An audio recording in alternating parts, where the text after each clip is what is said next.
I'm John Howard and I've been a property investor and developer for 40 years.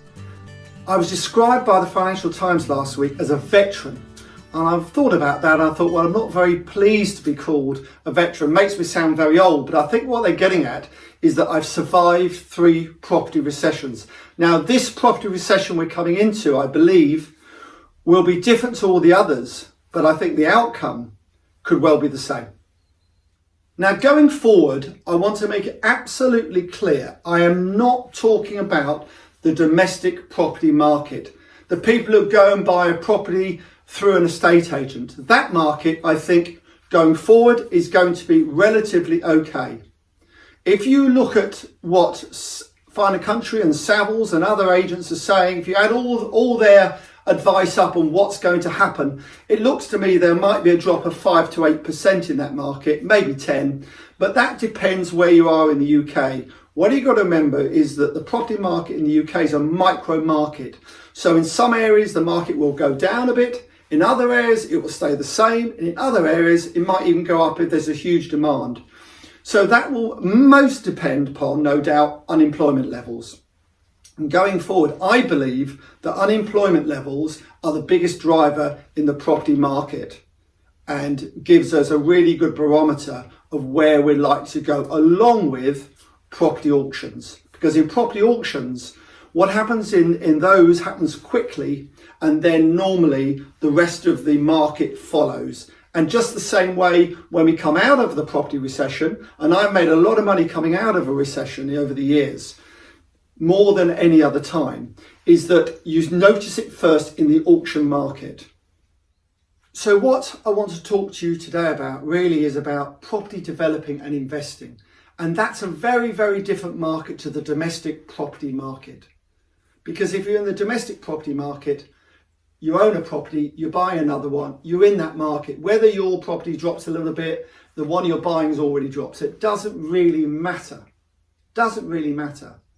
And also, there is a massive shortage in the UK of properties, certainly in the south of the country, not so much the north, the south, and the government are doing all sorts of things, as you know, to try and bolster that with the Help to Buy scheme, which is an excellent scheme, whatever some people might say. I've taken great advantage of it as a developer, and it's an excellent scheme for first-time buyers. And they're trying to get new builds up from 230,000 a year to 300. The truth is, they need to build probably 500,000 new houses a year, and that's not going to happen. So going forward, where does this leave the property developer and the property investor? And don't forget, over the last 10 or 15 years, there's been a huge amount of new property investors in the UK. Now, if you've got a buy-to-let property and you've got it let and you're not like to lose the tenant and you're keeping it 20, 25 years, I don't think you've got too much to worry about. Batten the hatches down, forget about it, and just ride out any storm that's going to happen. If you can pay your loan back, and make sure it's a repayment loan over 15 years, not 25 years, it makes a massive difference. And of course, it's a pretty non-risk element to the property industry. Bear in mind that over the last 20 odd years, property has gone up approximately 5% per annum. Okay, there's been some dips in the meantime, but as long as you're not under pressure and you don't need to sell it, you're absolutely going to be fine. Whether you should be buying now or wait till next year or the year after is another matter, but I can understand why the amateur investors are looking and saying, well, actually, you know, I want to get in on the market, I want to get going. What you've got to remember about property, though, is that on the whole, it's like a big boat. It takes a long time to stop, turn around and go the other direction. And there's normally no rush. Never catch a falling knife, wait till it bounces off the floor. That might be for in a year or two's time. There's no rush. So goodness knows why auctions at the moment are relatively busy. People paying what I consider very high prices. Haven't they heard what Rishi, our excellent, I believe, Chancellor of the Exchequer is saying? We're going to be in a deep recession, a recession like we've never known before. That's a Chancellor of the Exchequer saying that to us. We need to take note of that. We need to be wise and sharpen up. Why on earth would you be running around trying to buy property, even at a small discount, if you're at the sharp end of the market? And remember, I'm not talking about the domestic market. I'm talking about the sharp end, the people like me and others like us who make their living out of property. Why on earth don't you listen to the Chancellor of the Exchequer and others and think, hang on a minute, what am I doing running around trying to buy? Now, running around looking at property and deciding whether in time, if it comes down to the right money, you may make a bid is absolutely right. And I spend every day of my life looking for deals, and most of which I buy in a year's time. Another reason why the property market will get into difficulties is because of the banks. So the banks, say they're lending you 70% loan to value. They may decide next year or later on this year even, or even now in certain cases, that they've decided their maximum loan to value is going to be 60%. And say you've got a loan with them that expires at Christmas time, and you've got a property which is, or development of properties which aren't quite finished. We've had you've been off site for 3 or 4 months because of COVID. What do you think those banks are going to do? Do you think they're going to support you going forward? The answer is the bigger banks probably will support you going forward a little bit, but bear in mind they'll be looking at the value that you said those properties were worth, and they may want to revalue those properties, and that's when the pack of cards starts to unravel or fall down. Because what happens is suddenly they're only lending you less money going forward. Your valuation of the properties when they haven't revalued may have come down a bit because valuers are nervous at the best of times. So you may have an overrun on your costs, which they may not want to fund anymore. In the old days, perhaps, oh, well, you're a bit over budget. Don't worry, we'll put extra money in for you. They may not do that going forward because, of course, they've got to be cautious and they're concerned. And it's a very, very difficult situation to overcome.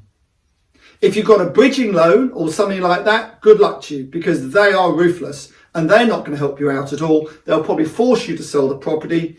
And that's where, again, they'll probably end up in an auction next year, and there will be difficulties. Now, you can try and buy it back. You can try and do all sorts of things. I'm probably talking here, obviously, about a worse scenario, but it happens to a lot of people.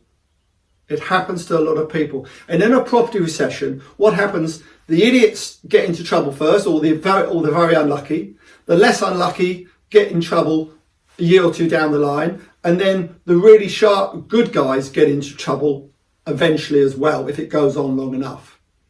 Now, we hope it's a short-term dip and we're all back and prices are going to go up. And of course, over the years, people have got out of property developing disasters, if you like, because the market's helped them out.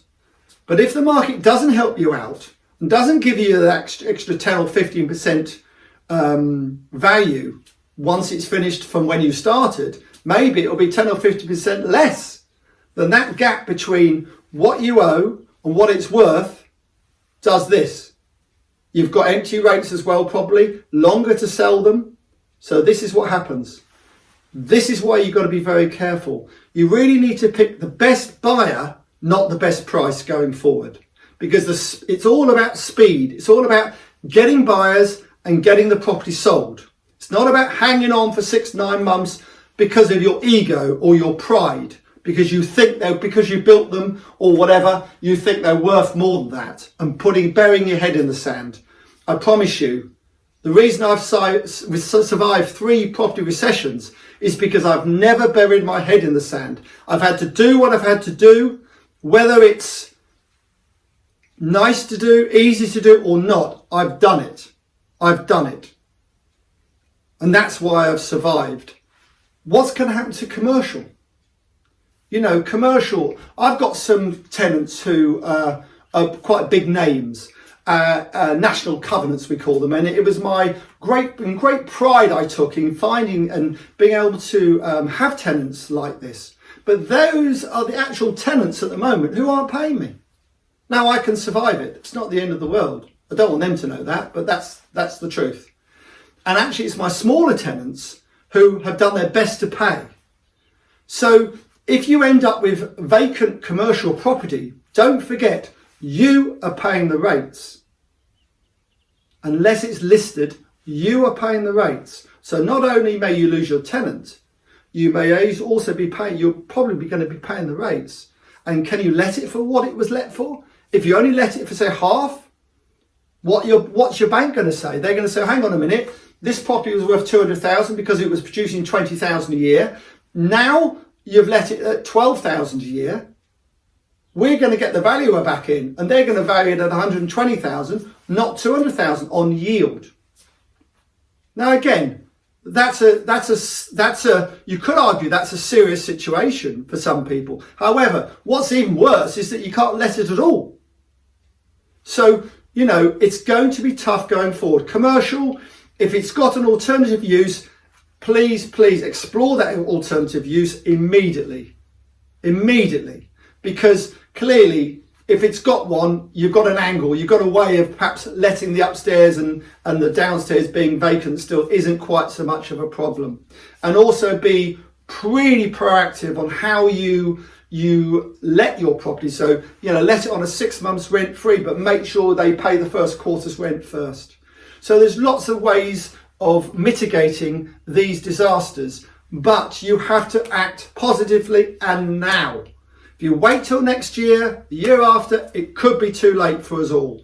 So I know what a lot of people are saying. They're saying, John, look at the auction market, look at the stock market even.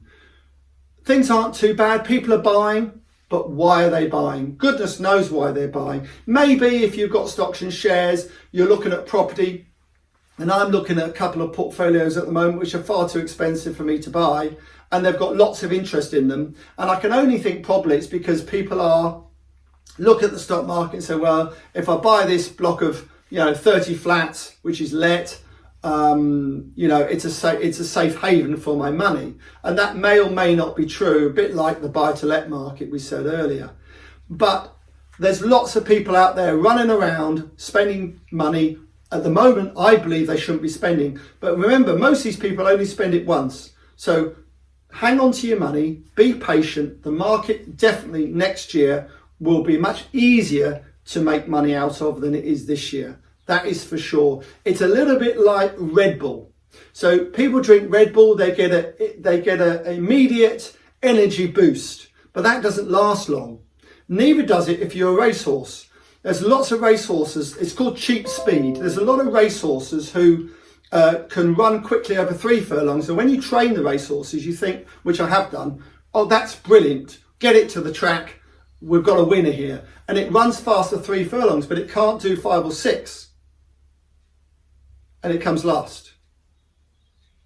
So what's happening is the government have boosted the economy short term by bounce back loans, by grants, by furloughing people. But that's only going to last this year. Next year, they're going to have extra tax to pay because they haven't paid the tax this year. They've got to start paying back those loans as well. So, and there's going to be more unemployment. So be patient, never catch a falling knife, let it bounce off the floor if you can afford to do so. My name's John Howard. If you want to contact me and ask any advice at all, I'm always available at johnhowardpropertyexpert.co.uk. You can go to my YouTube channel or read some of my books I've got out at the moment. Thank you for listening. See you next time.